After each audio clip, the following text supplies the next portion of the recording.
দর্শক, সাইকেল ভ্রমণে সারা বাংলাদেশে ঘুরছে আমাদের মুবাশ্বের আলী ভাই। তো আমরা কিন্তু এখন আছি তার সঙ্গে। আমাদের এলাকায় তিনি কিন্তু আছেন, বর্তমানে নবাবগঞ্জ থেকে তার বাসার উদ্দেশ্যে রওনা দিচ্ছেন। তো আমরা তার সঙ্গে কথা বলবো। তো আসসালামু আলাইকুম ভাই, কেমন আছেন? ওয়ালাইকুম আসসালাম। মহান আল্লাহ আমাকে অনেক ভালো রেখেছেন, সুস্থ রেখেছেন। আচ্ছা, তাহলে আপনার আজকে কততম দিন জার্নির? আজকে সাইকেলে সারা বাংলাদেশ ভ্রমণের 109তম দিন, আর দিনাজপুর ভ্রমণের শেষ দিন। তো আজকে বাসায় চলে যাবেন আর কি, নাকি? জি, এই নবাবগঞ্জ উপজেলা ভ্রমণ সম্পন্ন করলাম। এই নবাবগঞ্জের মাধ্যমে শেষ হলো আমার সমগ্র দিনাজপুর জেলা ভ্রমণ। So good bye Dinajpur. আজকে দিনাজপুরকে গুড বাই জানিয়ে আমার প্রাণের পীরগঞ্জের দিকে রওনা হচ্ছি। আচ্ছা আচ্ছা, তাহলে আমাদের এই দিনাজপুর নবাবগঞ্জ আপনার কেমন লাগলো?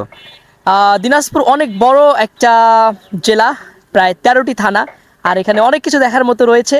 এই দিনাজপুরের শালবন সব কিছু অসাধারণ। এখানকার মানুষ, আমি চলে যাচ্ছি আজকে, এখানে যে চলে যাচ্ছি শুধু সাইকেলটা নিয়ে যাচ্ছি এমন না, নিয়ে যাচ্ছি এখানকার মানুষের ভালোবাসা, এখানকার অসংখ্য স্মৃতি, সব কিছুই আমার হৃদয়ে থাকবে। এই তো আমি ভ্রমণ করলাম পঞ্চগড়, ঠাকুরগাঁও, দিনাজপুর।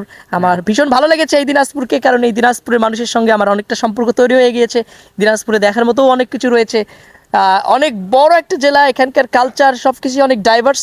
সো আমি প্রতিযোগিতায় নামিনি যে কত দ্রুত দেশ ভ্রমণ শেষ করতে হবে।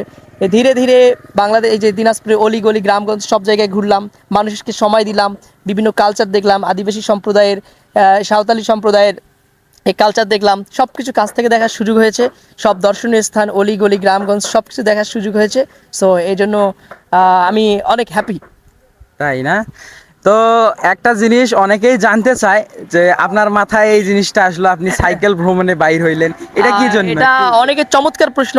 আসলে তো আমি বাসেও ভ্রমণ করতে পারতাম, হ্যাঁ আমি তো বাইক নিয়েও ভ্রমণ করতে পারতাম, বাট বাইসাইকেল কেন? হ্যাঁ তো হ্যাঁ। ছোটবেলায় আমাদের জাতীয় কবি কাজী নজরুল ইসলাম এর একটা সংকল্প কবিতা পড়েছিলাম, থাকবো না কো বদ্ধ ঘরে, দেখবো এবারে জগৎটাকে।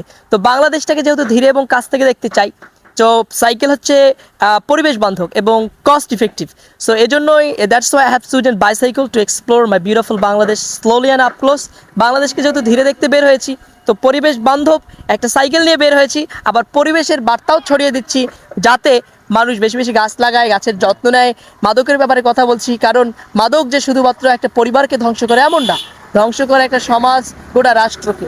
তো সাইকেলে ভ্রমণ করছি, সঙ্গে মেসেজগুলোও ছড়িয়ে দিচ্ছি। তো ভাইয়ের সঙ্গে কথা বলে অনেক ভালো লাগলো। আপনাদেরকে অনেক কিছুই কিন্তু আজকের ভিডিওতে জানালাম। ভাই কি জন্য এই সাইকেল নিয়ে ঘুরছে, তিনি তো মোটর সাইকেল, বাস, অন্য কিছু নিয়েও ঘুরতে পারতো। তো ভাই, অনেক অনেক ধন্যবাদ আমাদের সঙ্গে একটু সময় দেওয়ার জন্য। তো আপনার বাসায় যাওয়ার জার্নি শুভ হোক এবং ভালোভাবে যান, আমরা এটাই চাই। তো ভালো থাকবেন। Thank you.